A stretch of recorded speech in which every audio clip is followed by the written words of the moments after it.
question just to begin the interview. And I guess first of all, through all your experiences, everything you've seen, what's been the coolest headline, the coolest story that you've seen? Let's start off with in 2020, coolest headline so far. That I've written or have been a part of? Either. Gosh, I don't know. That's a tough one. The coolest. It's been a strange year. I mean, I don't know if this is the best headline. I think ultimately the best story is that the NBA was able to pull off the rest of the season, that they were able to, in this world where everything's shut down and where even the highest levels of government are struggling to stay healthy, they were able to get this league back, get it going. Not only that, but have 0 cases.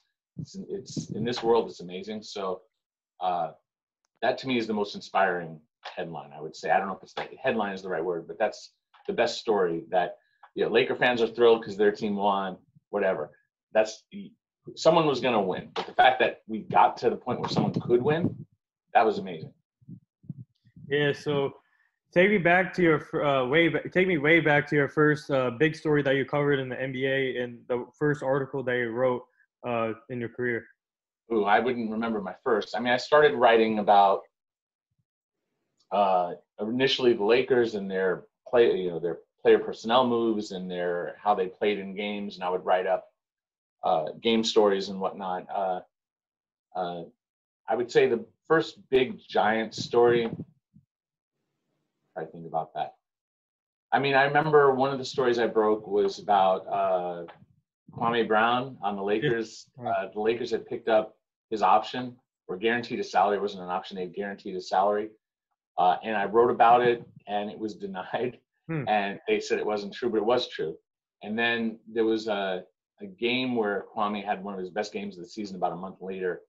And then they went and sourced it to TJ Simers of the LA Times. He's since moved on.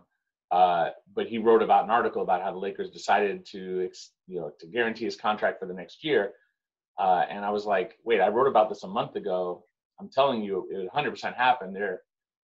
They couldn't do that today, by the way. Like, they couldn't lie about it today because there wasn't as many people in the industry who report on this stuff. Now there's a lot of people who look at salary cap information and can say, oh yeah, he's guaranteed. So had I written it back then, I would have had 2 or 3 of Bobby Marks and other people confirming it. Or even guys like Shams and Woj are pretty tied into the salary cap stuff, more so than they were a decade. I know Shams has only been around so long. He's younger, but 15 years ago, none of that stuff. They would just whatever an agent would tell them, they'd write. Like, so yeah, it's a $50 million contract, and I look at it and it's like 42, and they rounded up from 42 to 50. It's like, no, come on. But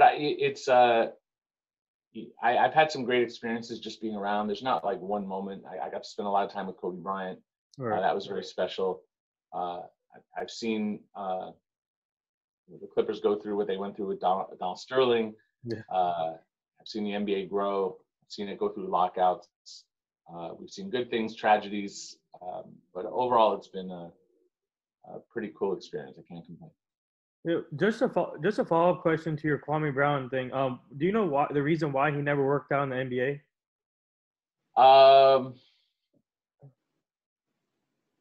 Let's see. I mean, a certain amount of it was just that he was a really poor offensive player. I mean, he did not have good hands to catch the ball. He didn't have a jump shot. He ended up being a very good post defender. So that was an underrated part of his game. But he was drafted as the number 1 guy, number 1 pick by Michael Jordan. I think that he wasn't ready to live up to that. And I think Michael came back and played with him. And then Michael, if you saw The Last Dance, you see Michael's pretty tough on young players. I don't think Kwame had a lot of support in his camp. I don't think he had, he came out of high school. Had he gone to college or had he been in a more nurturing situation, maybe he would have had more success. But the reality is, it's hard to be really successful in this game if you're an offensive liability. And he didn't have great hands. he rushed in offensively. He rushed. He didn't take his time. He didn't know how to assert his power offensively, but really had great hands. I'm sorry, bad hands, but long arms. Like defensively, like you know what it was? I wouldn't say it was his arms. I would say it was just his strength. Like he was mobile enough and strong enough that he could slide, and he had a strong enough base that you couldn't push him off. And his arms were, he didn't have the longest arms, but long enough to bother you. So defensively, I thought that was where, like if he was the 10th pick and became like a defensive center and had a good long career as a defender, then people would have been like, oh yeah, he was a good player. But he was never going to be a good scorer because he couldn't catch the ball and couldn't really score. Couldn't shoot, couldn't do much offensively. So I think nice guy. I thought he was far more. I think he was portrayed a certain kind of way, but I thought he had a lot more to offer as a person than maybe he was given credit for. I want to go back to what you said about obviously spending some time with Kobe and some different guys you've probably gotten a chance to build a relationship with. What are those moments like? Tell me about some of the most special moments that you've been kind of hanging out with a player or talking to a player, and either story they told you, something like that. Well, I mean, the probably the most significant moment with Kobe was when he tore his Achilles, and I was in the locker room for that. And I asked him if if this was the last time we would see Kobe Bryant play basketball again, and he did not like that question. But we talked about it like much later, probably a year later, maybe 2 years, when he'd done his autobiographical film Muse. And I asked him, did he want to kick my ass after I asked that question? He said, no, it was the right question to ask because, that's what everyone was thinking. And he understood that, now looking back, but in the time it didn't feel great. Just talk about his comeback. It's nice when you build relationships because, that's the industry. You learn over time that there's a lot of people who can look at a player and evaluate their skill level and scout them, or there are a lot of people who can learn the rules of the salary cap. But I think a lot of your success, if you're in this industry, is how well you can communicate with others and get them to trust you and be honorable and worthy of that trust. And you look to find things in common with people. Kobe had 4 daughters at the time. 3, he had 2 at the time when I was younger, and I was working on my 3rd daughter. So I have three girls, and so we bonded over things like that. Being around someone like Metta World Peace Runner Test is just a treasure because he's such a tremendous person. He's unique, really silly, but also really wise and creative and kind of off the beaten path. But he's an individual, and you just enjoy being around that. Some people come and go. Being around Pau Gasol, what stood out for Pau is that how kind he was as just a human being. Really cares about others and their feelings, and very sensitive, and not necessarily what the traditional athlete jock kind of persona. He's on the opposite end of that stereotype, and then the stereotype's nonsense. Especially at this level, you get to know people are people and they're human beings, and I have a great appreciation for what the players sacrificed to go into the bubble. And it's easy to talk to people who are just living their lives and struggling, and maybe lost people in their family and can't work and are struggling for money. So I don't look at these players and say like, they have it so hard. But at the same time, I'm not going to disrespect them and say like, no, this was like they had to be away from their family. They didn't have a lot of freedom. It was just basketball all the time, and they did sacrifice a lot. So I respect what they did, but I'm not going to overstate it. But it's been a challenging year for everybody. But some of these relationships, you get to talk to people and kind of get to see how they handle it. And I think that's, when I look back, those are probably the favorite moments, is just having those kind of relationships with people. And if anything, that's what I miss the most about this. I can still do my work from home, Right. but I'm not going to games. And it's not even like being in the locker room. It's, I know the camera guys and the statisticians and people whose names I don't even know, who I've known for like 10, 15 years, who you just see and you're like happy to see them. And you're like, hey, how's it going? I don't even know exactly what they do maybe, but they're just a friendly face that you've always kind of like, you miss some of that. So, but it's a temporary situation, hopefully. Yeah, so like you mentioned, you worked for Bleacher Report, NBA TV, and you covered the Warriors too, and the Lakers. But what was the experience like working in all different kind of situations, getting to connect with a lot of people and in the industry, and especially NBA TV? I had a couple of NBA TV people on my show, like Chris Miles I had on, and I had Isaiah Thomas on my show. That was, yeah. So what's it like connecting with them and the rest of the people that you worked with in Bleacher Report and covering these teams like the Warriors and the Lakers? Well, I've covered the Warriors in the finals, and I'm more of a national guy, so there's always something to write about the Warriors. And my main focus, day to day, is probably writing on the Lakers. But even that, I've grown out of as I've gone more national. And then the Clippers, they're better in these recent times, but the audience has always been smaller, so it's always been a little harder there's plenty to write, but there's less of an audience for it, unfortunately. But as far as along the way, I found, I got a job with the LA Times, and it actually took a couple of years to happen because they had an opening, and I was up for it, and it didn't happen. And then it happened, the exact same job opened up 2 years later. And that was, a lot of that was, relationships and going after something hard and getting people in your corner to kind of support your bid for a position, so that it wasn't just me wanting it, that there were other people advocating on my behalf that sort of made that happen. And then the LA Times struggled financially, and they shuttered all their blogs. I wrote for the blog for the Times. And so when that ended, I had a friend who worked for Bleacher who very quickly said, hey, this guy's a free agent, you got to pick him up. And I got fortunate that I didn't miss the season. It was, just a couple months after I left the LA. I think in April I left the LA Times, and probably by July I was already with Bleacher. But there was, it was the lead up to it. So it was in the works as of like probably May or June. It was already happening by the time the first thing had stopped. And I've been with Bleacher since, and it took maybe 2 years for me to even meet my editor, because they're located in either San Francisco or New York, mostly New York.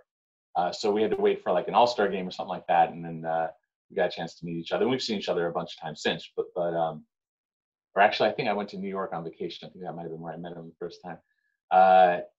And as far as like NBA TV, I had done Jared Greenberg's radio show. I think it's on Sirius a bunch, and they knew what my skills were and what I had to offer. And so they reached out and had me come in to do a trade deadline or free agency, 2-3 days of free agency, or go to Brooklyn and do the draft with them. And it's fun. The people in Atlanta that run NBA TV are the same who do the TNT show with Barkley and all that, and Shaq and Ernie and Kenny. And what I notice about them is that they run such a fun, loose show. It's so positive. It's such they let you play to your strengths.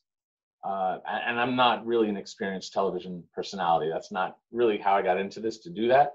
But if you want to put me on TV, that's fine. And now in this world, I have to do a little bit more YouTube and things like that, these sort of things. So I'm happy, comfortable doing it. But you can see why the TNT show is so successful, because that environment, the people who produce that and the way they do it, make it so comfortable that you're not worried about, oh, I messed up, or what am I going to say? They ask you a question, you answer it like you would if we're just talking. So it's fun. My my kids get a kick out of it. My wife get a kick out of seeing me on TV and all that. And it's definitely doesn't hurt to have that kind of thing on your resume. But unfortunately right now with the shutdown, I'm not flying to Atlanta anytime soon, and we're in a moratorium. The league can't do anything. The teams can't do anything anyway. Right. There's no trades. You can't cut a player. You can't do anything right now. So someone like myself, for being on TV, there's no time or place for that yet. But as things get rolling, we'll see what happens. I would be happy to go back out to Atlanta once as long as it's a safe environment. I haven't been on a plane since March. I was right in the epicenter of where it all happened. I was in the locker room with Rudy Gobert and Donovan Mitchell. Maybe 4 or 5 days before the whole thing broke out. Oh, wow. And then I came back to LA, and I was in the locker room, I think on a Monday, and I think it shut down on a Tuesday. And I walked right by KD, who was one of the first players who came down with it. And the Nets had like 3 or 4 players, and the Lakers had a couple of players or so.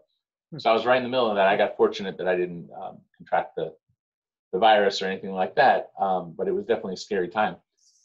So I haven't flown since then, and I'm not in a rush to. So I'll be patient. Yeah. I don't mind working from home.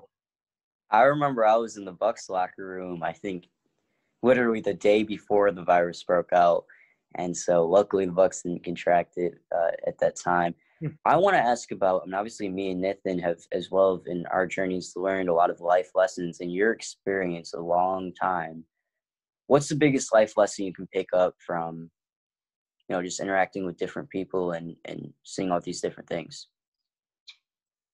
I don't know if there's one, for one, one key thing, and I probably have this going in, but, just treat people with kindness and be honest and trying to get ahead, trying to advance yourself at someone else's, at the cost of someone else, is generally not the way to go. Of course, if there are 2 people up for one job and only one person's going to get it, that's not what I'm talking about. It's you don't want to lash out at people. You want to support people.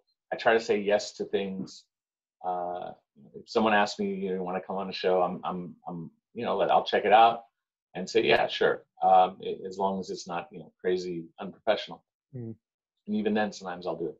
It depends on the situation. But generally, try to be a positive person. I love the game of basketball. There's a lot of people in this industry who have a passion for the game itself, and respect the game and honor the game and respect the people who have gone through these journeys. So I try to honor that. I try to be positive. I'll write critically when it's appropriate. I'm not gonna, if a team does something that I don't agree with, or a player or whatever, you can't not speak what you feel to be true. But I do it from a place of respect, and I think that for the most part, I've had good relationships with players and people in the league because they see that I have that kind of respect for the game and respect for them as individuals and people, and I treat them as human beings instead of commodities or like they're just paid to, like I don't know. I think as LeBron said, you got to put some respect on his name. You really, absolutely. But I also want to put respect on the name of all the players who've come in and get 5 minutes in the NBA, and that's all they get. How hard that journey is to get to the point where you're even considered a possibility for an NBA team. I wanted to say real quickly, I got to hop on another call, but I appreciate Nathan, you having me on, and great to talk to you. Yeah. So, I appreciate it. thank you. Yeah, so I just wanted to get him on just to tell his story, and so you know about him too. Cool. Yeah, so my next question to you is, obviously before we get to the this bubble situation, I want to get to all the coaching staff rumors and all, especially with the Brooklyn Nets. They're doing something interesting this year with Steve Nash and now Amari Stoudemire as the assistant coach. What do you think of the Nets taking a gamble on both of them as coaches? Well, Amari coming in as an assistant, that doesn't hurt. It's really the head coach that's going to dictate and set the tone of what the team's going to be. It's a tough ask of Steve Nash, who's never really done this, but he has been a consultant / somewhat of a development coach for the Warriors. I covered Steve with the Lakers, and he's very, very intelligent, really good communicator, easy to talk to, expresses his ideas clearly. And that's a big part of being a coach. He knows how to lead players as the point guard. There's a lot of the right ingredients there. Does that mean he's going to be a good coach? We have no idea. That team has tremendous ceiling. Their potential is amazing. We don't know what Kevin Durant's going to be when he comes back. Kyrie Irving has struggled to stay healthy most of his career, to be honest, even dating back to Duke. He's always struggled to stay healthy. He's had some good years as far as health and some bad years. There's a lot of scoring on that team, like Karis LeVert, Dinwiddie, Irving, Kevin Durant. And then they have to make decisions with Joe Harris, who's really vital as a shooter, Right. To space the floor for them. And they've got some money issues where they have to decide how deep they want to get into the tax to keep Joe Harris, because the kind of money they're paying KD at $40 million and Irving's in the 30s, and they're paying Dinwiddie. Dinwiddie can leave after this year. They have to make a decision: is he a long-term piece? And if not, are they better off adding depth, or are they better off having a really good starting caliber point guard because of the fact that Kyrie struggles to stay healthy? So there are those kind of questions, and then you put Steve Nash on top of that. The chemistry is not proven on this team. We don't know what they're going to look like on the court. So like I said, it's a big ask for someone who's a rookie coach. Like Tyronn Lue's going to have his hands full with the Clippers, but I know going in who he is and what he's already done. He's won a championship with Cleveland, and we could say, oh, well, LeBron did that, but the coach was a big part of that. And so we don't have that information with Nash. We just know what he was as a player, and he was one of the best point guards of his time, and he helped change the game. So I'll give him the benefit of the doubt, but that he's got a real opportunity to do something pretty cool in Brooklyn, but I can't guess how it's going to turn out. Yeah, so obviously the Pelicans hired Stan Van Gundy, and Sixers got Doc Rivers. The Bulls got Billy Donovan. I don't know who. Actually, the Pacers got the Raptors assistant coach now, and now it's down to the Houston Rockets, I think, looking for a coach. And where do you think Houston will go? Which direction do you think they will go with this team? With the coach and obviously the players. Let's see who they were.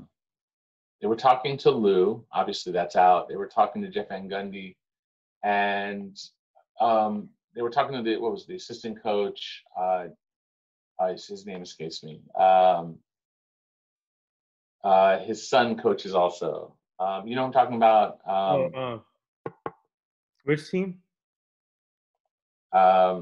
Houston Rockets assistant coach.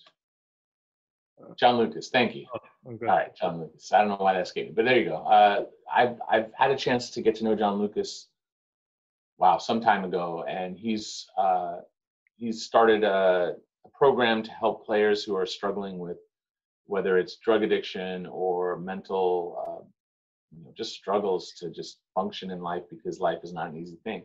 Mm-hmm.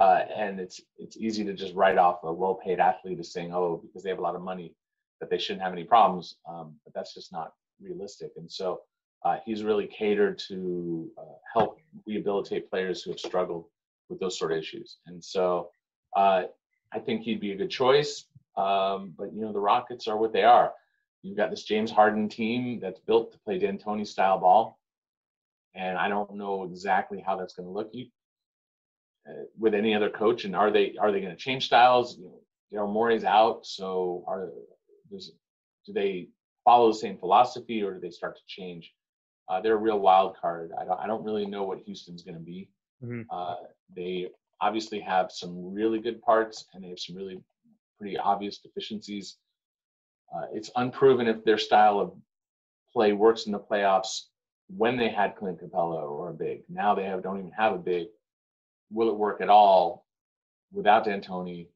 And I struggle to see how it's all going to fit. So, but no, I don't know who they're going to get yet. But I think Lucas might be the favorite at this point. But there's so much variability in the changeover in management that who knows. Yeah.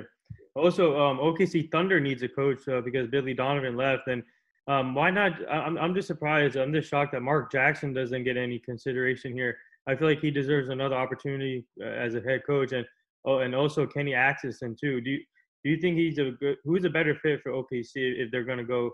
Obviously, they compete every year though in the playoffs. I mean, in the Western Conference. So. Well, I mean, I think that Atkinson might end up with the Clippers. I think it was as an assistant. Okay. I don't know if Jackson's the right guy for the situation. Simply, what Mark should, I'm sure a team at some point will dip into that and try that, give Mark another chance. I don't think this is the right one because this is a team that, in my opinion, needs to bottom out a little. Like, are they going to build around Chris Paul, who's of a certain age? Or are they going to build around Shai Gilgeous-Alexander and Lou Dort and Baisley and their young players? To me, I feel this is I'm not telling the Thunder what to do. I don't know where they're going to go, but I would think that they should go young, sacrifice making the playoffs this year. We may not have fans in the building, so if you're going to have a year where you're not as worried about making sure people come to the arena, this would be the year to have a bad team. And so, I think Mark Jackson would probably want to come to an opportunity where he has a legit chance to take a team that's on the bubble and push them into the playoffs, or a team like the Rockets where they're close enough and can he push them over the edge, although their personnel is kind of an issue, right. Just how they're built. So I think the Thunder need to, if I were to recommend somebody, I don't know if, to me, they look like a team that could use a young first-time head coach that they can develop as well, someone they trust, someone who they believe in like similar to what the Pacers did. Get someone who's an assistant or somebody of that kind who can grow with this new team, develop young players, probably an assistant who's had a long time coaching young players but hasn't had that crack yet as a head coach. So switching gears to the bubble, what was your overall thoughts? Obviously, it was a success, and Adam Silver and the whole staff did a fantastic job keeping these players contained. And what are your overall thoughts in the bubble season, also playoffs, and obviously Lakers capped it off with the chip? Right. Well, I mean, it was amazing, like I said earlier, that they were able to contain the virus is what they did. Keep it out. The bubble concept worked. They proved that if you follow science and actually are diligent about it, that you can accomplish great things. I thought the play was really high level. Obviously, not every player, the Clippers didn't live up to what they were supposed to do. It wasn't for everyone, but I thought by and large, watching the Nuggets and Jamal Murray and Jokic play, watching Jimmy Butler and Bam and Tyler Hero, the Celtics I thought were really, really good. Obviously, the Lakers were amazing.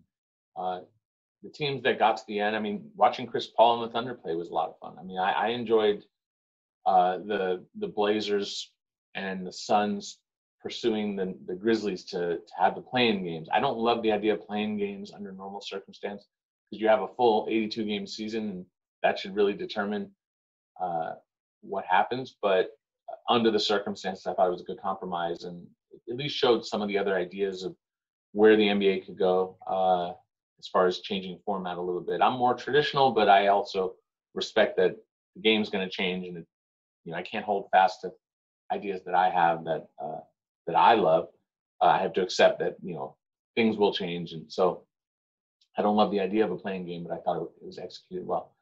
It was a test of mental stamina to go into the bubble and to stay that focused. And I think the difference between the Lakers and Clippers is that the Clippers weren't able to have that kind of focus. They didn't want to be there, at least by body language, by some of the decisions they made.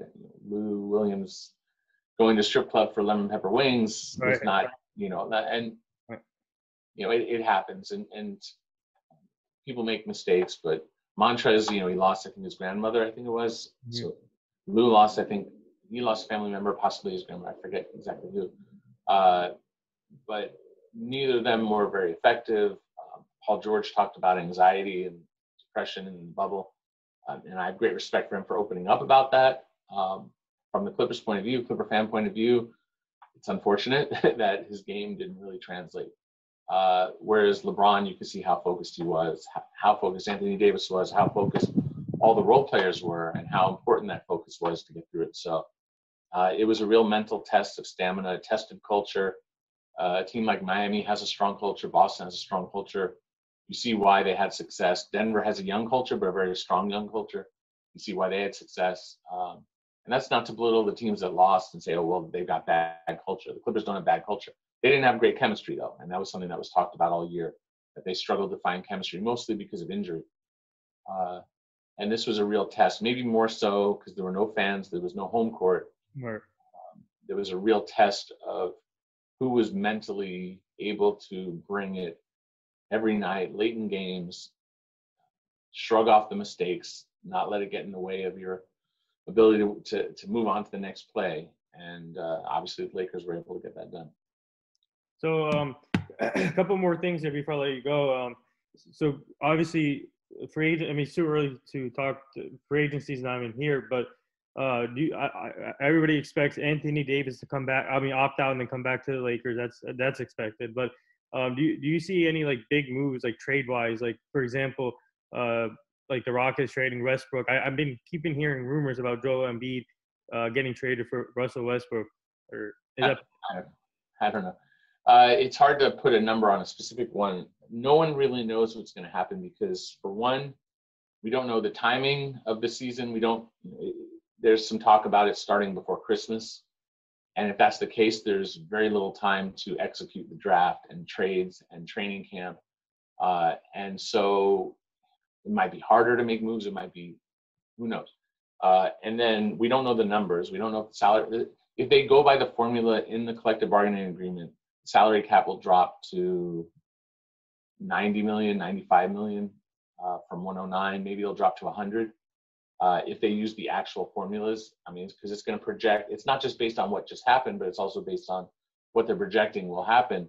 And if we're talking about next season rushing back and cutting off 10 games and starting with no fans in the seats, then next year's income will be lower than what would have naturally been expected. And so the cap would drop. I mean, I could make an argument it could drop really, really low. And if that's the case, it's going to be really hard for teams to make a lot of moves.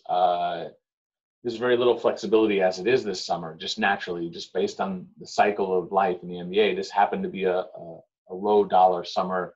There's only like 4 or 5 teams, maybe up to 8, but probably 4 teams that have cap room. And those teams that have cap room, like the Hornets, are probably not a big spender to win now. The Knicks are, from what I understand, not necessarily going to force a win now move because they're so far off from that whatever moves they make are more about establishing a future for that team, which is the right way to go. The Knicks are obviously bottom basement team right now as far as production. The Pistons, same thing. They're bottoming out. Do they want to force to be competitive to try to get productive years out of Blake Griffin's contract? I wouldn't recommend it. I would think that they're on that same cycle of rebuild. And then the Hawks have cap room. And again, we don't know how much because we don't know the cap. And if it stays the same, if it goes up, goes down, it could go up artificially. The league and the union can do whatever they want. They can raise the cap and say, okay, for the next 2 seasons, we're going to set it at this amount, and we'll figure out the economics of it in other ways, but we're not going to impact what teams can do. And if that's the case, then there's more flexibility. Teams like the Lakers might have the ability to add a nice player. But if the cap doesn't go high enough, the tax line doesn't go high enough. I did a stream. I started YouTube streaming. If you look on my Twitter profile, Twitter's Eric Pincus, ERICPINCUS. Mm-hmm. I've got a YouTube clip pinned to the top. And one of my YouTube streams, one from last week, was on the tax level and why it matters so much. Because teams like the Nuggets and the Lakers may not be able to add a big piece, like a $10 million piece, simply because of the tax line. And so, like if the Nuggets pay to keep Jeremy Grant, they may not have $10 million to spend on someone else. If the Lakers keep Rondo and Kentavious Caldwell-Pope and give them a raise, then they may not be able to add anyone else of note, maybe a $6 million player. So there's just all these questions about who's going to have money. And then beyond all the logistics of a salary cap, you have like the actual ownership groups, the teams. Some of them are struggling. Like I think Mark Cuban is fine. I think that Steve Ballmer's fine. But there are owners who have hospitality service businesses, hotels, cruises, restaurants, and those industries have really been ravaged by the shutdowns. So we already seen that the Minnesota Timberwolves are up for sale. I don't know if other teams are going to go for sale. Are they going to be able to get through this? This is a short-term problem, hopefully, maybe a year or two's worth of problem, and then things get back to normal, ideally. But we don't know how much are these teams hurting. So when you ask about contracts like Russell Westbrook, I don't know how many teams are going to have the appetite to take on a player who's not just earning 38 and a half right now, but next year 41, 44, up to 47. That might be too much for a team to take on. And we may see teams start to pare down their books a little bit. So we might find that there are some teams that are sellers, and then there are some teams who are going to try to take advantage of those sellers by being a buyer and getting good players at discounts. And then you have, like you mentioned, Philadelphia, where they have a tremendous investment in their team, but they've fallen short. They've got 35 to Tobias Harris next year, 28 to Horford, 30 almost to Embiid, 27 or 28 or right around 27, maybe a little bit less to Ben Simmons, depends where the cap falls. And that's a